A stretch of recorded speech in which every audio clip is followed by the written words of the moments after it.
Hi friends, welcome back to our YouTube channel. మీరు చూస్తున్నారు master TV. నేను మీ Vijay Kumar. So group 4 యొక్క సెలక్షన్ ప్రాసెస్ ఏముంటుందని చెప్పేసి చాలా మంది అయితే మరి అభ్యర్థులు కామెంట్ రూపంలో అడగడం అయితే జరిగింది. సో దానికి సంబంధించినటువంటి పూర్తి ఎంపిక ప్రక్రియ, నెక్స్ట్ మనకు ప్రాసెస్ ఏంటి, గ్రూప్ 4 టీఎస్పీఎస్సీ గ్రూప్ 4 యొక్క నెక్స్ట్ ప్రాసెస్ ఏముండబోతుంది ఏందనేది క్లియర్ కట్ గా మనం ఈ వీడియోలో చూసేటటువంటి ప్రయత్నం అయితే చేద్దాం. సో మిత్రులందరూ కూడా తప్పకుండా వీడియోని లైక్ చేయండి, ఈ యొక్క వీడియోని మీ ఫ్రెండ్స్ అందరికీ కూడా షేర్ చేయండి. ఇక చూసినట్లయితే మనకు నిన్ననే GRL rank list, general ranking list అనేది రావడం అయితే జరిగింది. సో చాలా మంది మిత్రులు మరి చాలా ఆందోళన చెందుతున్నారు.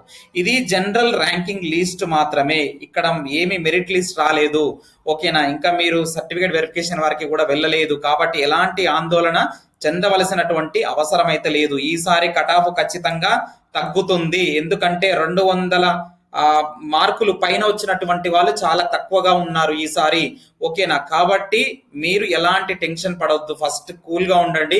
ఎందుకంటే డిస్ట్రిక్ట్ వైజ్ గా చూసినప్పుడు మీకు మీ యొక్క ర్యాంక్ అనేది తగ్గుతుంది. ఓకే, మీ యొక్క డిస్ట్రిక్ట్ లో ఉన్నటువంటి పోస్టుల ఆధారంగా మీరు మీ యొక్క ఎన్ని జాబులు ఉన్నాయి ఏంటి అనేది అప్పుడు మీరు ఎస్టిమేషన్ వేసుకోవచ్చు. ఇప్పుడే ఎలాంటి తొందరపడాలని అవసరం అయితే లేదు. సో సెలక్షన్ ప్రాసెస్ మొత్తం కంప్లీట్ గా చూద్దాం. సో మనకు ఫైనల్ కి ఇంత ముందుకే వచ్చింది కాబట్టి నిన్న మనకు జనరల్ ర్యాంకింగ్ లిస్ట్ అయితే వచ్చింది. సో నేను ఫస్ట్ నుంచి చెప్పట్లేదంటే ఇప్పుడు ఇక నుంచి నెక్స్ట్ జరగబోయేది చెప్తున్నాను. సో ఎందుకంటే ఇదే ఇంపార్టెంట్ కాబట్టి, ఓకేనా. సో మనకు జనరల్ ర్యాంకింగ్ లిస్ట్ ఎప్పుడైతే ఇచ్చారో ఎగ్జామ్ రాసిన ప్రతి ఒక్కరికి కూడా ర్యాంక్ కేటాయించడం అయితే జరిగింది దీంట్లో, ఓకేనా. నెక్స్ట్ మనకు సర్టిఫికేట్ వెరిఫికేషన్ ఉంటుందన్నమాట. సో ఈ సర్టిఫికేట్ వెరిఫికేషన్ ఎప్పుడు ఉండబోతుందంటే కనుక, సో మనము దినపత్రికల్లో వచ్చినటువంటి వార్తల్ని బేస్ చేసుకొని సో ఖచ్చితంగా త్వరలోనే అని చెప్పడం జరిగింది. బహుశా మనకు ఫిబ్రవరి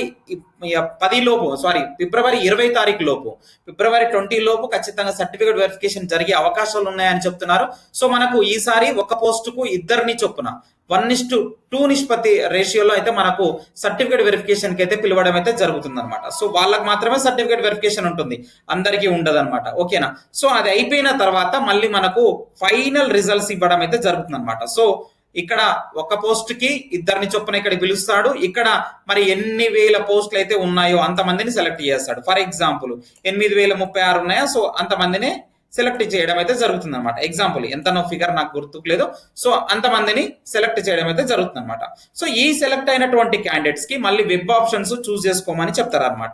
సో ఏంటి వెబ్ ఆప్షన్స్ ఏంటంటే డిపార్ట్మెంట్ వైజ్ గా, సో వీళ్ళు స్టేట్ క్యాడర్ కి వెళ్తారా, డిస్ట్రిక్ట్ క్యాడర్ పోస్ట్ కి వెళ్తారా మీరు, తర్వాత కాంటిజెంటల్ డిస్ట్రిక్ట్ అని చెప్పేసి ఇంకొక క్యాడర్ ఉంది. సో మొత్తం 3 విధాలుగా ఇక్కడ మనము వెబ్ ఆప్షన్స్ అయితే మనం చూస్ చేసుకోవాల్సి ఉంటుంది అనమాట. సో ఫస్ట్ స్టేట్ ఇస్తారా, లేకపోతే మీరు ఫస్ట్ డిస్టిక్ ఇస్తారా, లేకపోతే స్టేట్ కి పెట్టుకుంటారా, లేకపోతే కాంటిజెంటల్ డిస్ట్రిక్ట్ అని చెప్పేసి అంటాం. సో జోనల్ అంటాం, దాన్ని ఇక్కడ వేరే విధంగా పిలుస్తున్నారు అనమాట.